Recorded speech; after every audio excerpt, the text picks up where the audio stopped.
Good evening, students. Welcome back. Let's recap our last lecture. We learned about parallel lines and we learned about transversals.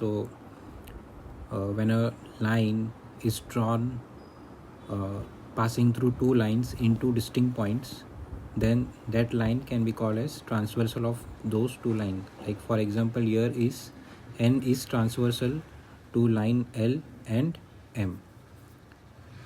We also learned about parallel lines, line that do not intersect and they are on same plane. Then when a transversal is passing through two lines, we understand that there are many pairs of angles formed, like corresponding angle, interior angles and alternate angles. In corresponding angles, we saw that the one of the arm are in same direction and the other arm is in the same side of transversal. The alternate angles are formed when one of the arm is in opposite direction and other arm is on the opposite side of the transversal. It can be like external or it can be internal alternate angles. And we saw the interior angle whereby the arms are on opposite side, one of the arm, other arm is on the same side. The such angles formed are interior angles. So we will use this concept and extend it to our next concept. So this will be the base for our next concepts. Properties of angle formed by parallel lines. So when you have two parallel lines or a parallel lines and when a transversal is drawn, then what are the properties of the angles? So we have got corresponding angles, right? And we have got alternate angles, we have got interior angles. So there are some properties which govern these angles and these properties are as follows. So when a transversal is drawn through two parallel lines, then the corresponding angles formed are congruent or are equal. So corresponding angles formed are equal. Pair of corresponding angles formed by two parallel lines and their transversal is of congruent angles. So here say this angle A and this angle B. So measure of angle A is congruent to measure of angle B. Similarly, you will have X, Y. So XY will be congruent. You can have Z, I. So Z and I are congruent. You can have M and N. So M and N are also congruent. So corresponding angles are of equal angles or congruent angle. Similarly, alternate angles are also congruent.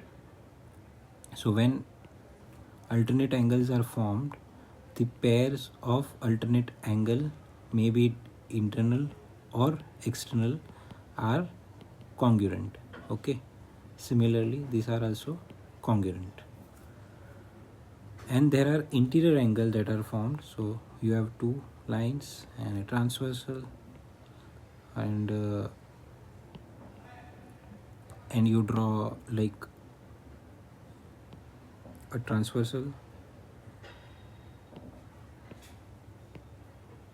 The interior angles, now interior angles are supplementary.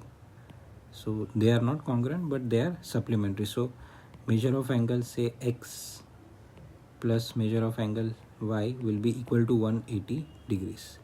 Now how this, in your textbook it has been given how this is proved or how it can be proved. So what you can do is you can draw two parallel lines and a transversal and put a paper upon it and sketch it. Cut the paper into this angle and this angle, give it a different color, and then put those corresponding paper on this figure that you have drawn. You will see that this angle and the paper that we have cut on this side would be equal. Similarly, this and this would be equal, this would be equal, and this would be equal. And similarly, the other side of the paper will be equal to this, this, and this, because they are pairs of corresponding angle and alternate angle. Now x and y forms 180 degree because they are linear pair.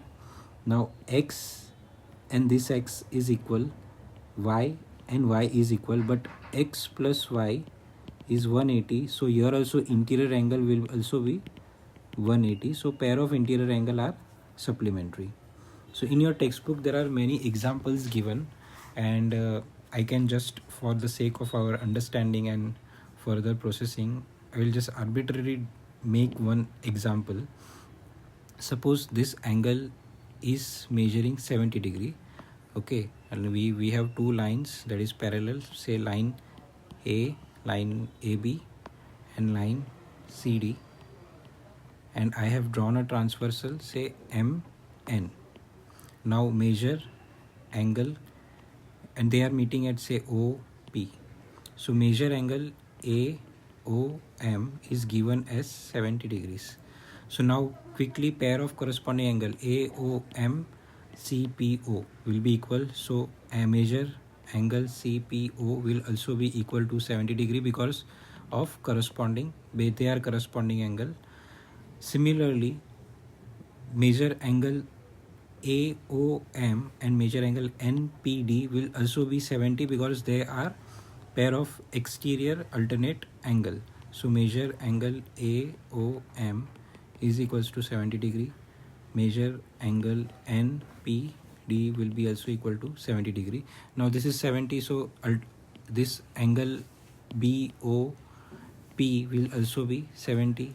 Now let's try to find out angle AOP. So there are two methods. You can either use interior angle, right? So measure angle AOP plus measure angle OPC is equals to 180 degree because they are interior angle, pairs of interior angle. Now measure angle OPC is 70 degree. You don't know the measure angle AOP is equals to 180. Once you subtract 70 on both the side, measure angle AOP will be equal to 110 degrees. So now you got measure angle AOP as well as 110 degree. Now AOP and OPD, they are interior alternate angle. This is also 110 degree. OPD is 110. Similarly, MOB will also be equal to 110 because they are pair corresponding angles. Now MOB is 110. Similarly, CPN is also 110 exterior alternate angle, or OPD is equal to CPN. They are also equal because they are pairs of opposite angles. So this way you can solve problems. Sometimes you will be also given in such a way that this is x plus 5 and this is say x plus 8 or something like that. Then you know this will form a linear pair. So x plus 5 plus x plus 8 is equals to 180 degree, and then solving for x you will get the corresponding value of x. Then you can find all the angles as we found out for this one. So you have to remember here that when a transversal is drawn to up two parallel lines, the corresponding angles are congruent, the alternate angles are congruent, and the interior angles are supplementary. This is the main concept that you have to remember. So until we meet next time, practice for these problems